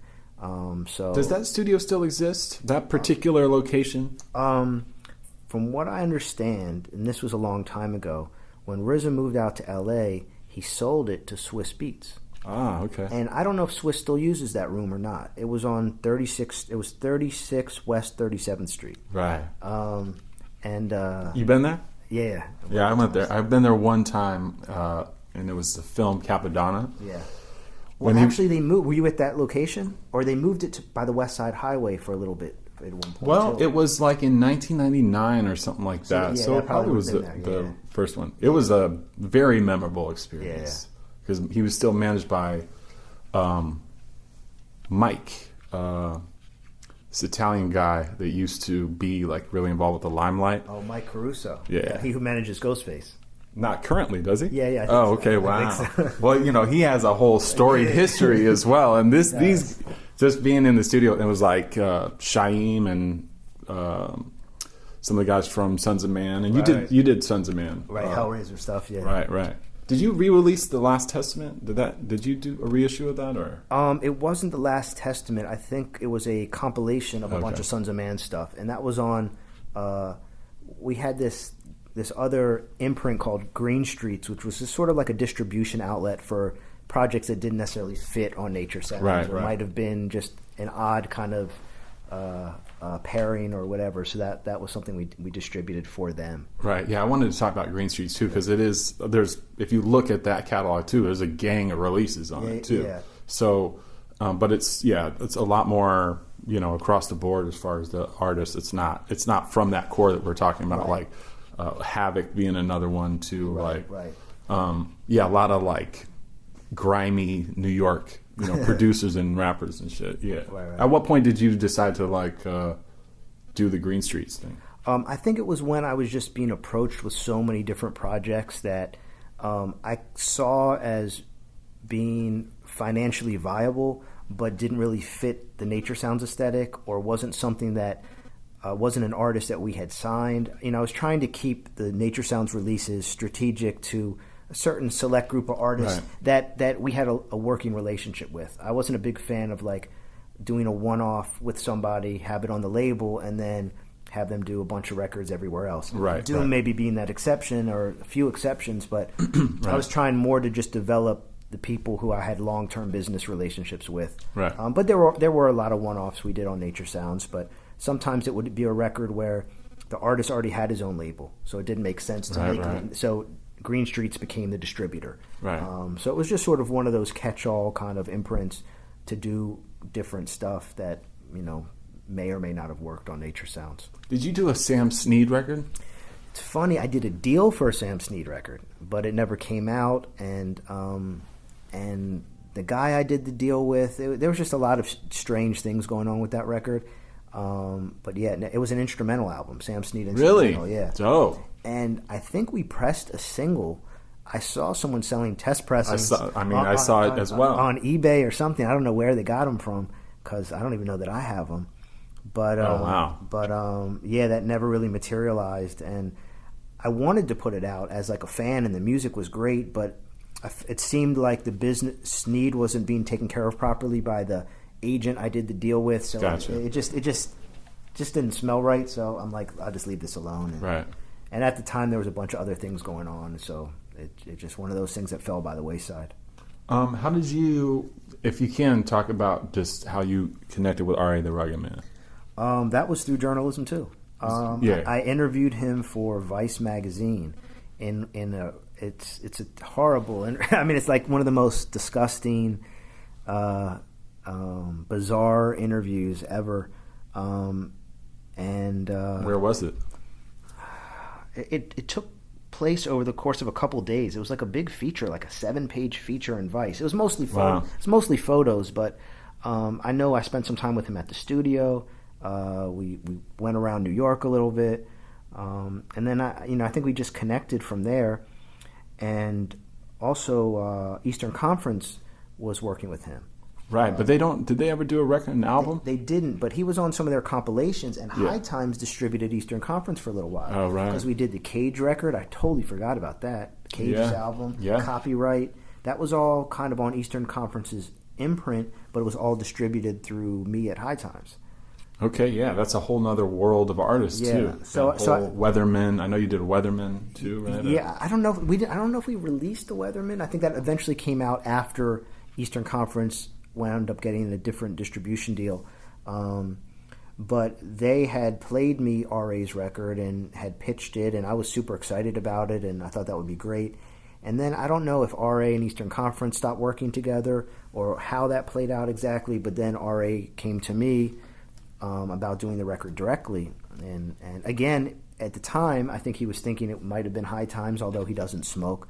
So that was very early in starting Nature Sound. So here I was like, okay, Master Killa, Doom, and RA, like I have enough to maybe get something going. Yeah, it's a very solid start. At least for a small independent New York label, Right. So, and he's just one of those same guys. Everyone thinks he's a lunatic. Everyone thinks he's impossible to deal with. but we got along, and he's that's good. Very respectful, and he's got such a good work ethic, and again, he's super duper loyal. Yeah, because you guys have done 2 albums now, right? Or yeah, we did 2 albums. We did like a compilation of some like old songs and unreleased songs. We're working on a 3rd album. Are you going to do the Afro thing? He manages Afro, right? Well, Afro he is signed to his label. He has a label now, Thorburn Records, that we're helping him out with. So Afro signed to RA. And yeah, we're involved with Afro and involved in that. I don't know to what degree, I don't know if a record will come out on Nature Sounds or come out with another brand, but we'll definitely be involved. And Afro's a great kid. Yeah, great MC. I have my real one and only time working with R.A. the Rugged Man was completely insane, fall apart, it's very, very dramatic thing that happened in a club that I don't necessarily want to relive on the mic, on record, on the mic. Maybe one day, maybe if I ever see him again, because I haven't seen him. Separate RA segment. You need to have RA on the show. I might have to. I might have to make amends together. But it was with Schoolie D too. It was a show we did with him. It was one of the first shows I did at the Knitting Factory. It was R.A. the Rugged Man, Schoolie D, and CX Kidtronic. Oh, I think I might have heard about this. Yeah, it's a crazy story, but it's just one of those nights. Yeah, and I've seen him behave in ways that everyone talks about many times, but just never towards me or never in a. I think by the time I started meeting him, he had been around the block and he realized that he needed to kind of be a little more professional about things, and I think he realized that he could actually make money as an independent artist. Yeah, for sure. So whereas before I think he's like, well, I just have to get checks from these labels and then try to get them to drop me. That was his mission. That was the hustle right there. Well, I mean, it's loyalty says a lot amongst artists, and you've developed that with a lot of guys too. What's the deal now with you and Doom? What are you? I've obviously seen some. There's been some stuff that Nature Sounds as a label has sort of like. There's some innuendo,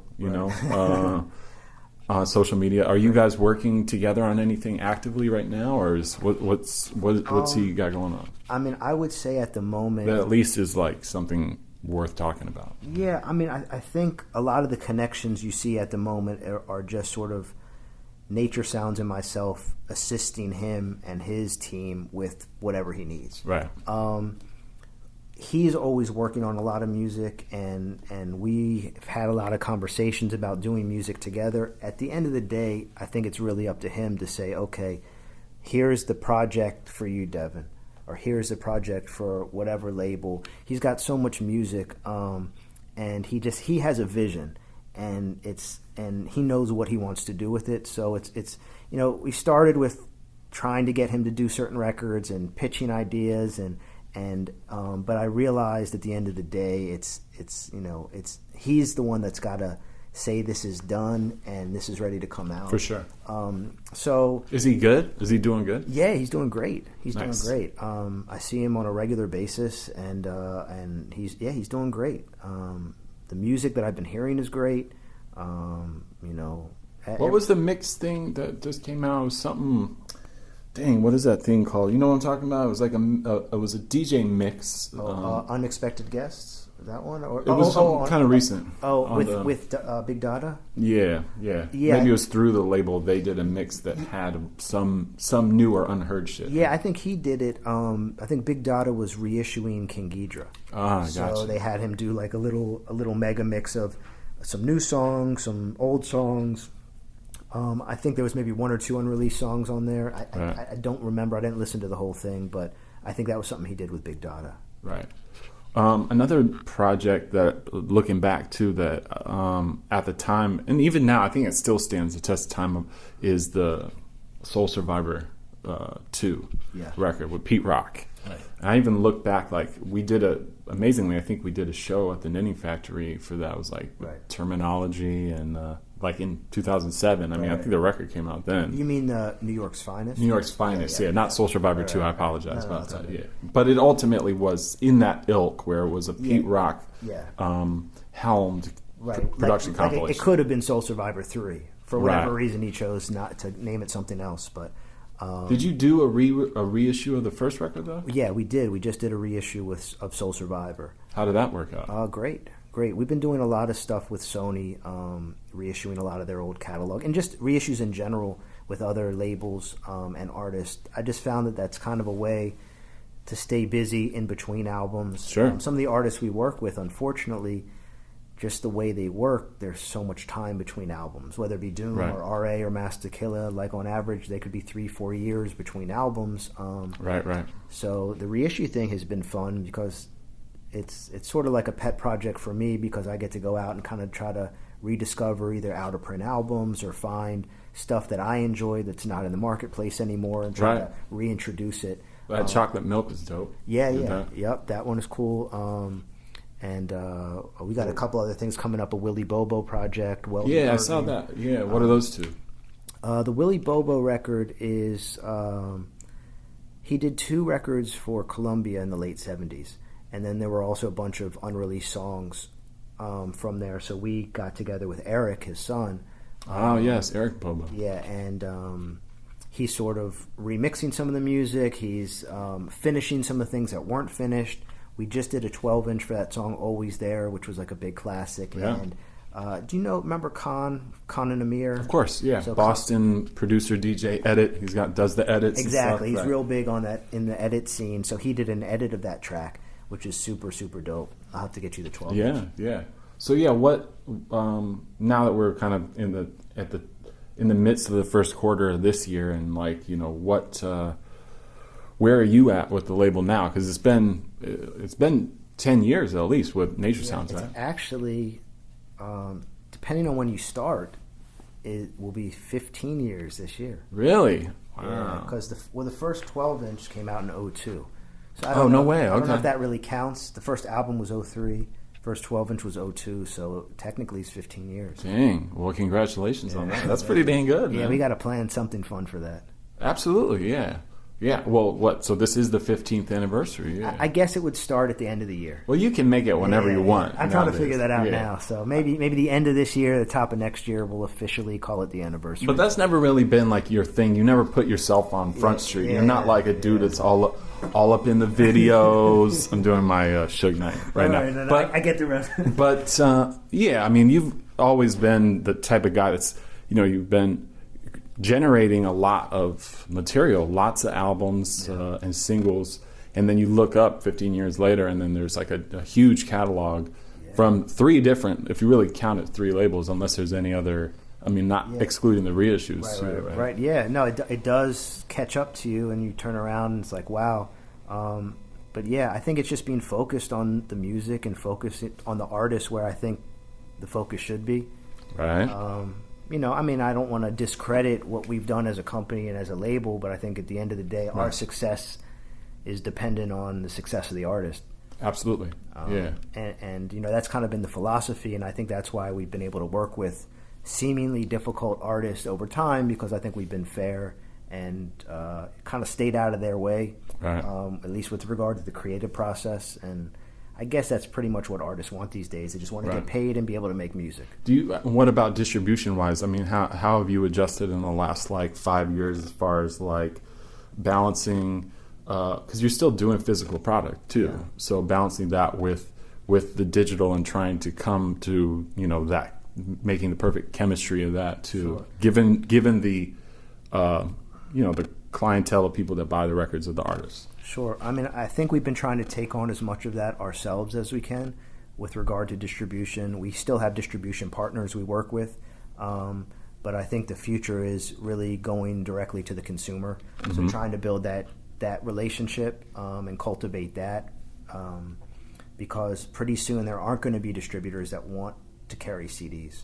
Right. And there's already distributors that have stopped carrying CDs and things like that. And that's a small part of our market, but it's just that could happen tomorrow with vinyl. That could happen with anything.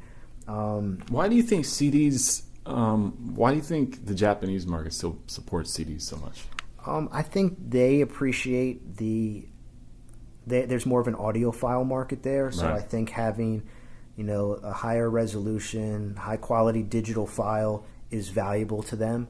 Whereas, and I think it's still an older market. I don't know that the young kids in Japan CDs, So, but I just think in America it's kind of been phased out because everybody's ears have adjusted to MP3s, or if they can't hear it on their phone or in a convenient manner, it's not as.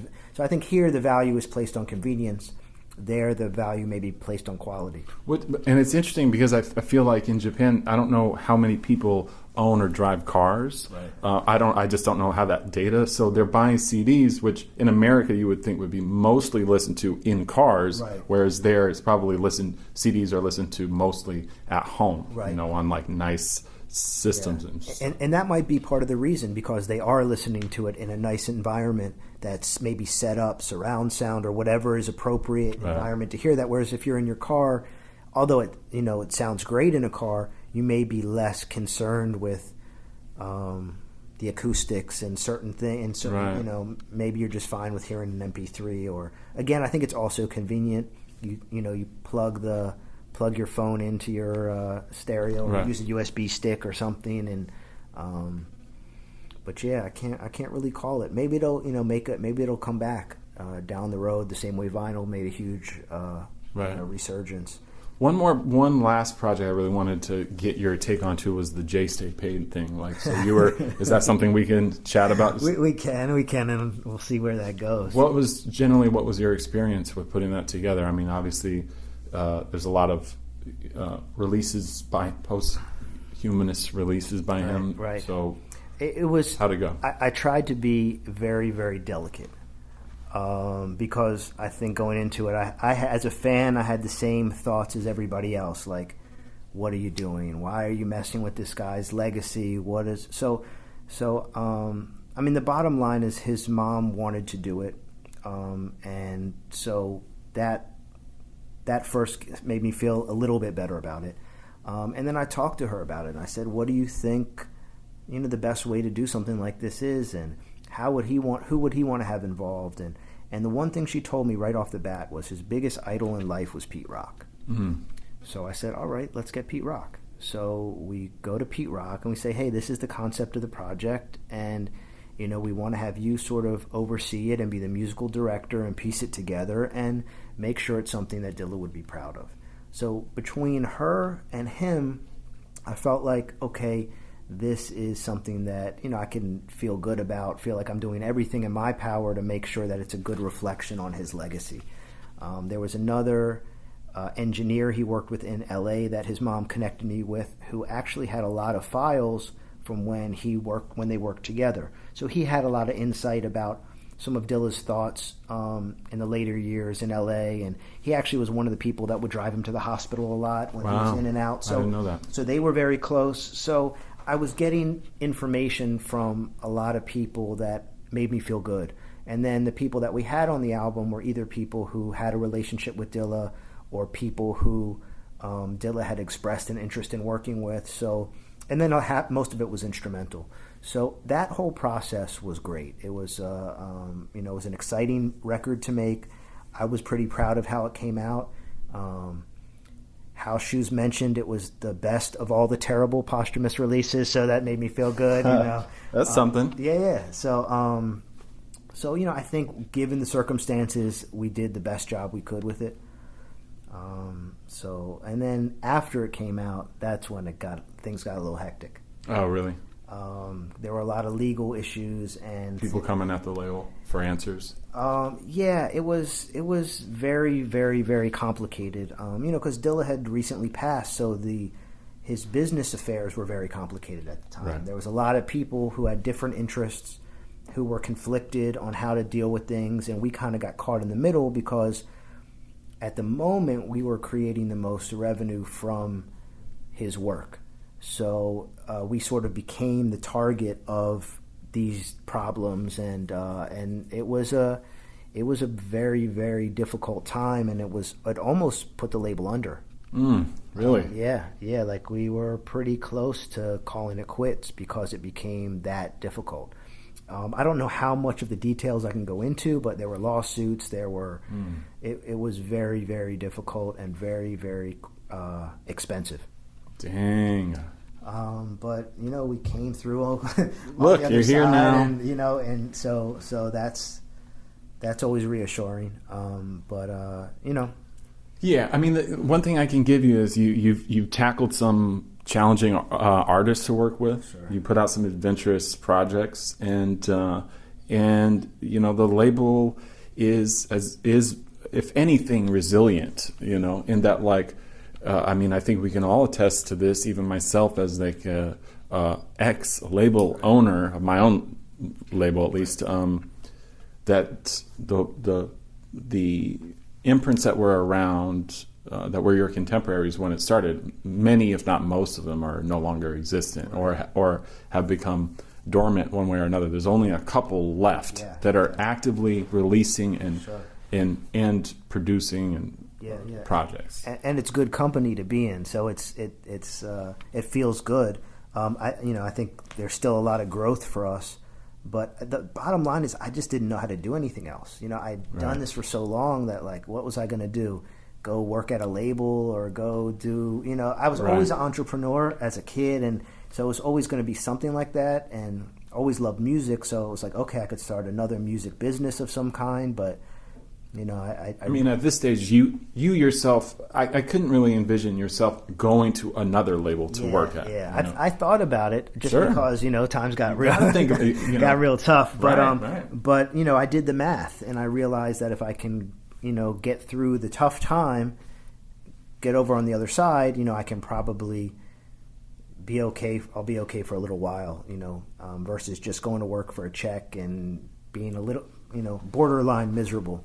Right, and that freedom, that personal freedom, is pretty priceless too. At the end of the day, right? Absolutely. I don't mind going back to the early days of ramen noodles so that I can keep the label going. I mean, that's how it started. Right. That's where it's at right now. Not right now, but in 2009, it was right. That's where it was. There's many peaks and valleys, regardless. Yeah. Are you doing all the work on your own? Well, we still have an office here and have people working here. Nice. Well, the only thing we really have moved is the warehouse and fulfillment stuff. So a lot of the online fulfillment and things like that. And we're also helping a lot of other artists develop their online presence and deal with their direct-to-consumer stores. And it's mostly the artists that we already are working with, the Master Killers, R.A., Doom, helping them, because again, that is the future, and them being able to connect directly with their fans and their consumers is ultimately going to be what's going to be best for their business. Yeah. So and that's been a big part of what we've been doing recently, or what we do in between larger records. Right. Because you just can't stay afloat as a label putting out 3 or 4 records a year. No. Unless they're monster records. But the monster records too are fewer and far between as well in this genre. And they're expensive to produce and to make happen. So it's finding that sweet spot. But and I think labels in general these days kind of have become more of consultants and managers. So we've taken on that role. As record sales decline, we're helping our artists build other parts of their business. And this way we can keep working with the people we've always worked with, but the relationship sometimes shifts a little bit. Yeah. Well, I can dig it, man. You come a long way. I mean, it's great to see the label still present, and you're in the mix on the day-to-day as well, right? Absolutely. Yeah, absolutely. Well, thank you so much, man. Thanks for your time, dude. I appreciate it. Yeah, thank you. I appreciate the interest. Absolutely, man. Yeah, you're my man, dude. Thank you. Yes, that was awesome. That was incredible. I want to thank my guest, Devin Horwitz of Nature Sounds, and not only Nature Sounds, but obviously in this conversation we learned about the foray into High Times, and of course the sub label Green Streets. But that CTI thing was super cool. I had no idea, and it was fun to talk shop about Doom and everything else. It was just cool. It was definitely very cool. I want to send a strong shout out to Devin for being down and doing it here on the House List. Shouts to CJ Stewart, edited and engineered by my man. He's been helping me out tremendously. I'm in New York and he's in California, so it's we're doing it in a very particular kind of way to get what we got to get done. I also want to send a shout out to Doom. If you are listening, what's up? And yeah, and to all y'all for supporting and checking out the podcast. There's many more to come. I got some great ideas. I'm just trying to get creative with it. It's been a fun, liberating experience to get back into my interviewing mind frame, if you will. It's funny to listen back to some of that interview I did with Doom, because that was, 15 years ago or 16, 17, I don't even know. And just, I'm like, yeah, what am I talking about? But this is a little more my speed, casual, uncut, and I hope you guys dug it. Don't forget to subscribe, and we're going to end this show with some more music produced by Devin, and I wish he would have given me some of the rap stuff, some of the stuff from back in the day, but I'm not going to try to put him on blast like that.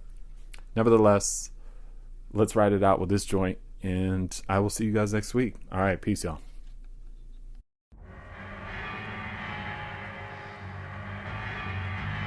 One more beer. I'll take you all of you. Banned from all bars. The man with 7 scars.